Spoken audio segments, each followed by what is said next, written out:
Fala galera que curte o PC Facts, alguns produtos não precisam de apresentação. Todo mundo acompanha tão de perto o pré-lançamento que no dia em que eles são lançados, o público já sabe o que esperar deles. Afinal, mesma arquitetura, mesmo processo de fabricação e as poucas mudanças reais foram basicamente o Thermal Velocity Boost, a mudança no IHS e, claro, os 2 núcleos a mais, né?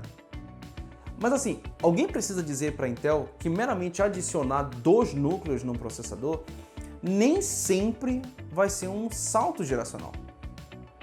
Por exemplo, quando em 2017 a AMD lançou o primeiro octa-core no mercado mainstream, a Intel saiu do 7700K de 4 núcleos para 8700K de 2 núcleos a mais, 6 núcleos no total, e aí sim adicionou 50% de performance no processador.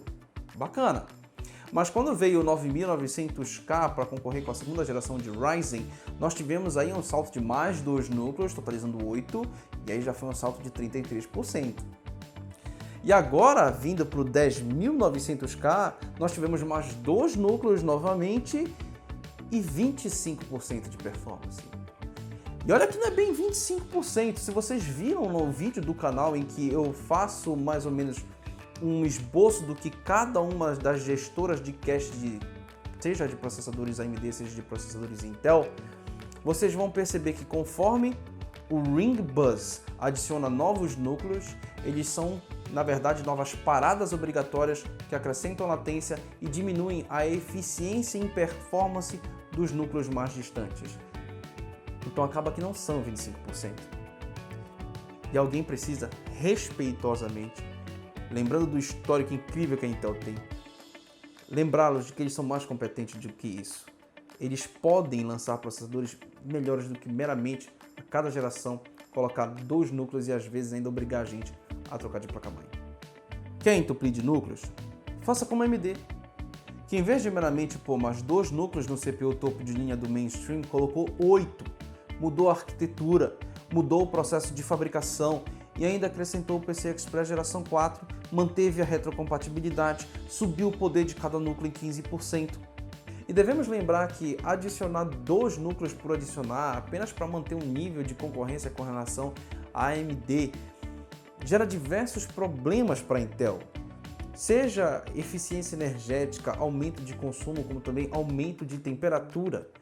E aliás, o aumento de temperatura, já que a gente não pode falar de consumo porque a gente não tem como oferecer isso corretamente, o aumento de temperatura foi a maior preocupação da comunidade brasileira, principalmente lá no nosso grupo do Facebook do PC Facts. Eu espero que vocês estejam já participando desse grupo, senão o link vai estar aí na descrição.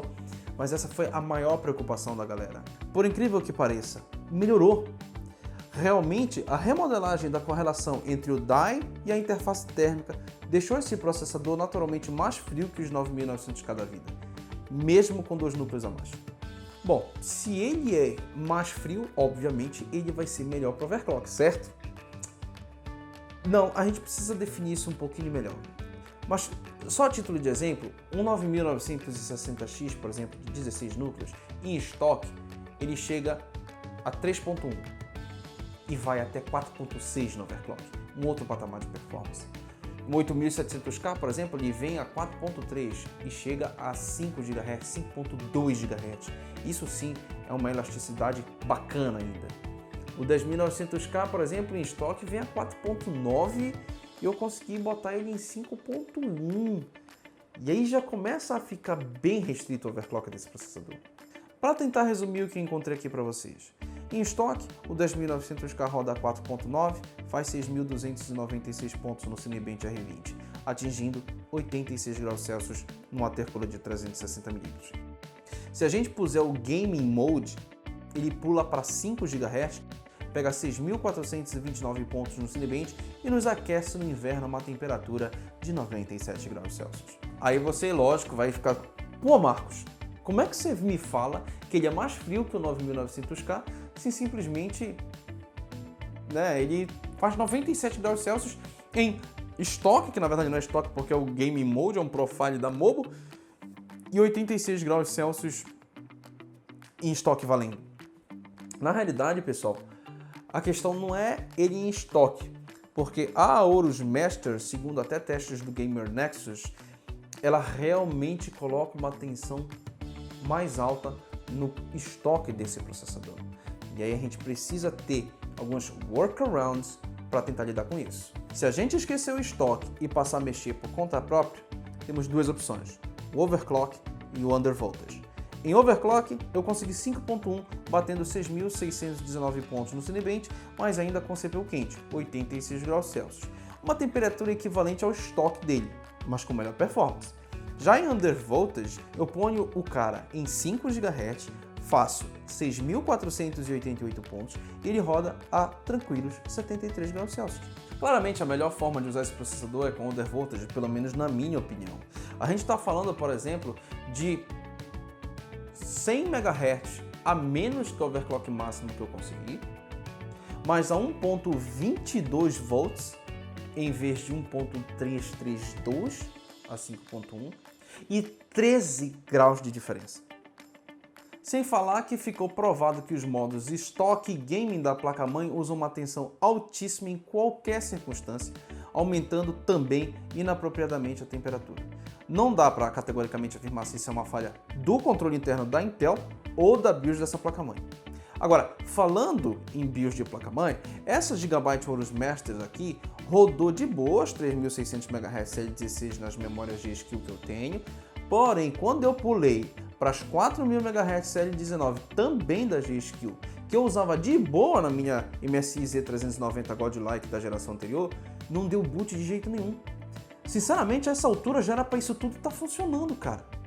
Para mim, fica difícil imaginar que isso seja um defeito da geração de processadores da Intel. Não conseguir memórias acima de 3.600, coisa que antes funcionava no XMP de boa, eu imagino que seja também algo atrelado à BIOS da placa-mãe.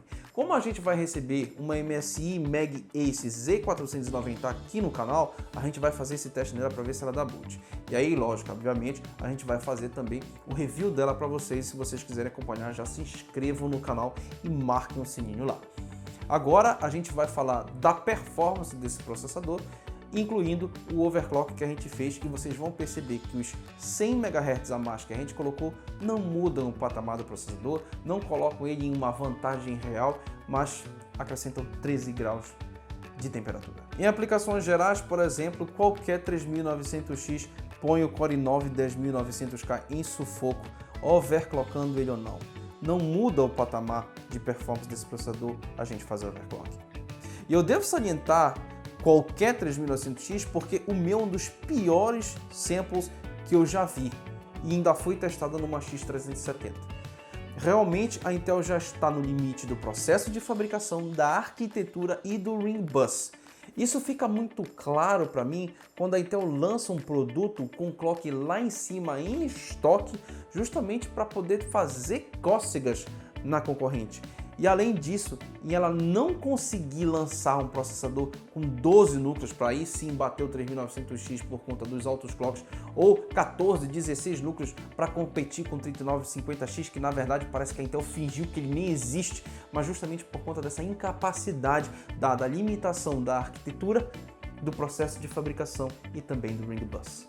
Pelo menos em jogos, a coroa sem dúvidas fica com ele. O processador consegue consistentemente ser superior a todos os outros que vemos por aqui. Se ele não está no topo da lista, ele está empatado com quem está no topo da lista meramente por detalhes de margem de erro. Agora, quando olhamos para o 3900X, a gente percebe que em games ele fica sempre atrás. Por vezes ele fica tão abaixo que chega a não conseguir competir com a maioria dos processadores Intel que estão sendo demonstrados nesse teste. E é certamente nesse detalhe que a Intel vai sustentar o seu argumento para que você compre esses processadores. Lembrando que esses testes todos foram conduzidos numa RTX 2070 Super Galaxy Hall of Fame. Agora, se você está curioso para saber quais processadores vão gargalar uma 2080 Super e uma 2080 Ti, que são as VGAs mais rápidas do mercado, se inscrevam no canal que a gente vai fazer um conteúdo sobre isso muito em breve, com toda essa calhamaça de processadores, e ainda vai chegar o 3300X e algumas outras novidades por aí. A verdade é que a maioria do público que visa esses processadores, o que importa é FPS, e há um nível de importância realmente numérica de aparecer ali no cantinho. muito dificilmente a pessoa vai se ligar no preço em que ela vai pagar, no fato dela ter que comprar uma placa-mãe nova, no fato dela ter que comprar um watercooler porrada, no fato de ela não ter suporte a PCI Express Gen 4, no fato dela ter um consumo maior e não ter suporte a processadores acima de 10 núcleos, como 12 núcleos, 16 núcleos. O que importa para essa galera realmente, a um nível até alarmante, é FPS. E se você quer isso mesmo, talvez o 10900K seja para você. E eu ainda digo talvez porque se você já tiver o 9900K ou 9900KS com boa temperatura, boa tensão e clocks altos, sinceramente eu duvido que você vá sequer sentir diferença em games. Entre escolher esse processador e o 9900K, eu diria que ele é melhor do que o 9900K em termos de temperatura. Você no início do vídeo deve ter ficado confuso quando eu disse que ele era melhor, mas justamente ele é melhor por conta do undervoltage que você pode fazer do processador, conseguir tensões muito baixas e um clock relativamente alto e aí ficar com temperaturas melhores, principalmente em jogos como a gente explorou numa live que nós fizemos aqui no canal. E aí se você pensa em um upgrade do 9900K para o 10900K, aí eu já frearia um pouquinho você. Claro que se você estiver querendo comprar um computador do zero e está decidido entre 9900K e 10900K, já vai no 10900K. Mas se você tem o 9900K, fica por aí mesmo. Aliás, se você tem um 9700K, até um 9600K, um 8700K, é bem provável que esses processadores todos fiquem marginalmente muito próximos em termos de performance gamer do 10900K. Quanto a escolher entre o 3900X e o 10900K, eu indico o 10900K pelos mesmos motivos anteriormente expostos, caso você se foque em games. Se você não for um inveterado por FPS e resultados de benchmark, o 3900X vai rodar tudo e mais um pouco muito bem, sem rodar jogos com dificuldade. Eu devo lembrar, pessoal, que não rodar tão bem quanto o King dos games não necessariamente faz você rodar mal os jogos que você está usando. Na realidade, a diferença já é pequena numa 2070 Super, talvez ela aumente na 2080 Super, 2080 Ti, mas provavelmente para a grande maioria das pessoas, esses processadores a mais, digamos, mais caros não vão fazer tanta diferença no gameplay se você estiver abaixo da 2070 Super. Portanto, é muito mais fácil te recomendar um 3900X porque ele vai te permitir PCI Express geração 4, ele vai te permitir um upgrade para processadores de até 16 núcleos, ele vai te permitir bom rendimento em todas as aplicações possíveis e imagináveis, com exceção do WinRAR e do TimeSpy, E também, ao mesmo tempo, ele é um processador que vai participar de uma família, de uma plataforma que tem B450, B550 com overclockabilidade, além de te permitir um upgrade para a quarta geração Ryzen, que provavelmente venha com 15% a mais de PC, venha com 8 núcleos por CCX, e isso pode resolver muitos problemas de latência do Ryzen, melhorar ainda mais a performance dele em games, além de ser uma família completamente nova que talvez até tenha mais núcleos e até consumindo menos por se tratar de 7 ou 5 nanômetros, como são alguns rumores. No final das contas, pessoal, o 10900K é um processador até certo ponto muito bom para algumas coisas, mas ao mesmo tempo muito difícil de recomendar para muitas outras coisas. Se você é o cara que está querendo mais FPS possíveis e imagináveis e um processador que não seja tão quente quanto o 9900K, o 10900K talvez seja para você.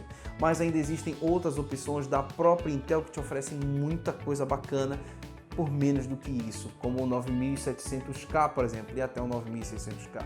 Então, no fim das contas, fica difícil defender exatamente esse processador para pegar, porque eu não vi muita diferença em favor dele.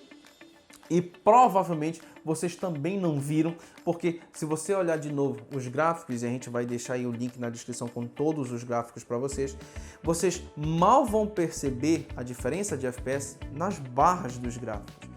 Se você não consegue perceber a diferença na barra dos gráficos, será que você vai perceber a diferença no número de FPS na hora que você está jogando? É essa a grande questão. Um grande abraço e até o próximo vídeo.